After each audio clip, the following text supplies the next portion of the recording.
Welcome everyone to this daily Sidereal Astrology forecast. This is for February 18th of 2016, Thursday. I'm Athen, and this is for Sidereal Astrology, very different from mainstream astrology. If you are new to the channel, be sure to click the link for more information.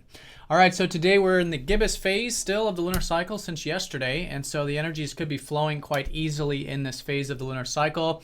Energy levels could be increasing because we are approaching this full moon, and just all in all, I think it's just easier to express ourselves. So with that, we do have the moon in Gemini here today, which is all about the mental or communicative aspects of things. So I think our concern could perhaps be around those matters.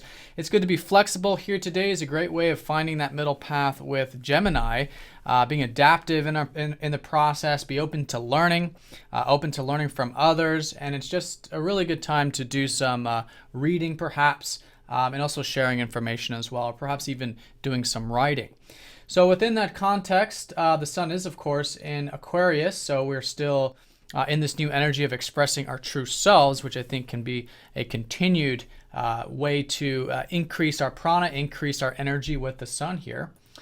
And in the transit graph, we are coming off of that Mars sextiling up to the north node, so could be a little bit still. It's a very slow transit, so we might still be feeling perhaps a bit of that confidence to move forward along the life path. But I think what's going to start to shape up here today is this Jupiter opposing up to Chiron energy. Now this is a very slow transit. It's involving two very slow moving planets. And this is the second aspect of this. This took place at the tail end of last year. So this was in regards to healing, specifically our view of life. Jupiter is all about that worldview. It's all about where we're headed, the things that we see as possible in life. So that all that sort of perspective of each of ourselves is going through a sort of healing process now for the second time. Now Jupiter is retrograde, which means a lot of this is probably happening a bit more internally. Okay, so it's good to go within. It's good to see where you can maybe heal some emotional wounds around where you're headed in regards to what you feel is possible in life, and maybe even your overall sense of adventure. Because the Jupiter is so close to this north node, and this is all about this future life path, which we're learning about, but right now in that sort of reflective way. So it's good to be open to learning. It's good to reflect. It's good to dive deep, really listen to our inner guidance with Jupiter retrograde and see where we can heal some wounds relating to perhaps some of these future-oriented things. Now that's going to be, like I said, very subtle. That's going to be going into next week. But here today in particular, we do have the moon trining up to Neptune. So this could be some presence or an easier flow of presence, which could be quite nice.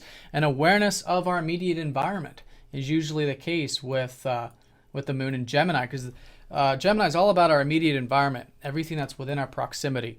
And with Neptune trining up to it, sometimes we can just have that greater awareness, that greater awareness of what's going on around us, and having that sort of flow and easygoingness in the process. Now in the evening time, this will be particularly the case for those of us in the Americas. The moon will be opposing up to Pluto and squaring up to Uranus, so forming this T-square here.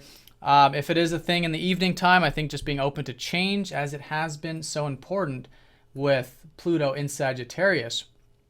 And with this opposition with the moon, really balancing the practical, everyday things of Gemini, the mental, with, again, the possible, right? This is all Sagittarius, is that life path unfoldment, which has been changing a lot for us. With Pluto here, sometimes it can be quite deep. So if you are feeling that, deepness or in regards to those future things, or in regards to change in your life, I think just being open to change as best as you can is always a great way of working with that Pluto.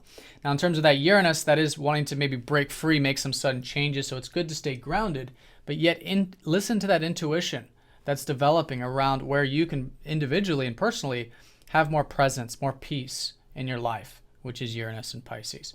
So the strong energy of the day will be the fact that the moon is in Gemini in this gibbous phase and supported by Neptune. So I think there is a bit of that easygoingness. It's good for that, again, learning, reading, writing, sharing, communicating, finding the middle path with those things. And with this Jupiter opposing up to Chiron, starting to go in and maybe do some healing in regards to what we see as possible in our lives.